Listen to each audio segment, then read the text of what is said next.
Awesome. So, Aaron. Yeah. Jesse Pinkman again. Yeah. Now, Breaking Bad has a ton of awards, right? Like they said over 58 nominations, a ton. When you get this call that you're being Jesse Pinkman again, do you go into this role thinking award recognition in the back of your mind? Yes. No. To be honest, I get a call from Vince. I was walking the streets of New York, and he said, I have an idea for a movie. I want to tell the story of what happens to Jesse after he escapes the compound. And I said, Vince, of course. Because he asked me, he's like, are you on board? Or would you be interested in playing this guy again?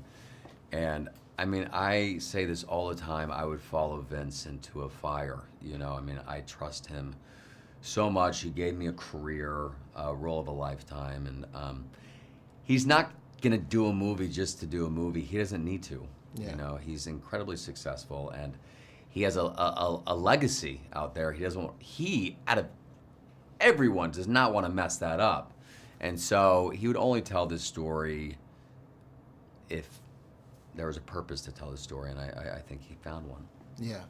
It was beautiful to see, man. Falling in love with these characters over the years, you know what I mean? And I found it during binging. Yeah. But then I was like, okay, now I watch the last season every Sunday, you know, we're there. Okay.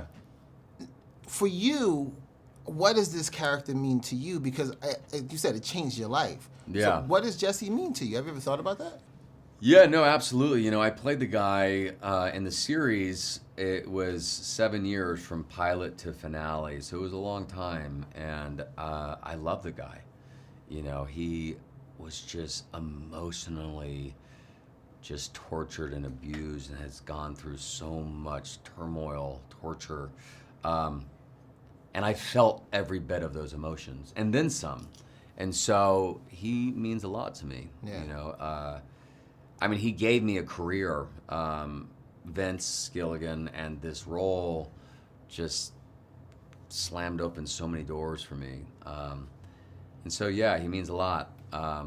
And to sort of zip on his skin again for this movie was strange, but also incredibly easy and hard at times, but so fulfilling. I can imagine. It was The Wire. Was one of the best shows on television. Oh, And then Breaking Bad came along, and Breaking Bad was the best show on television. And then Game of Thrones came on, and Game of Thrones was the best show on television until that finale. People were really mad at the finale of Game of Thrones, and I think it sort of gave you guys the position back. Were you paying attention to that? Do you see that sort of chatter? I mean, look, I do see that chatter, but the thing is, people just don't want good things to end, and so everyone is looking at this art under like a very big magnifying glass, and they're just so picky, and it is incredibly hard to nail the landing. And I think Vince and the writers did such a beautiful job at that with wrapping up Breaking Bad. Game of Thrones, I love Game of Thrones. I love the creators of Game of Thrones. I thought it was such a wild, fun, fantastical ride. Yeah, I didn't want it to end, you know, and the finale, it's hard. But I'm not, I don't know if I'm in the same boat as everybody else. I've watched the finale of Game of Thrones, I think, 3 times, you know? Yeah, and like the last 2 episodes, holy shit. Yeah. Like the second to last episode was one of the greatest hours or hour and a half of cinema I've ever seen in my life. And it was just phenomenal. Yeah. Yeah, I thought it was a fun ride. Okay, cool. Well, they should get you in a prequel series. That's what I'm saying. You heard that, right? You heard that? Thank you. Thank you, brother. Appreciate it.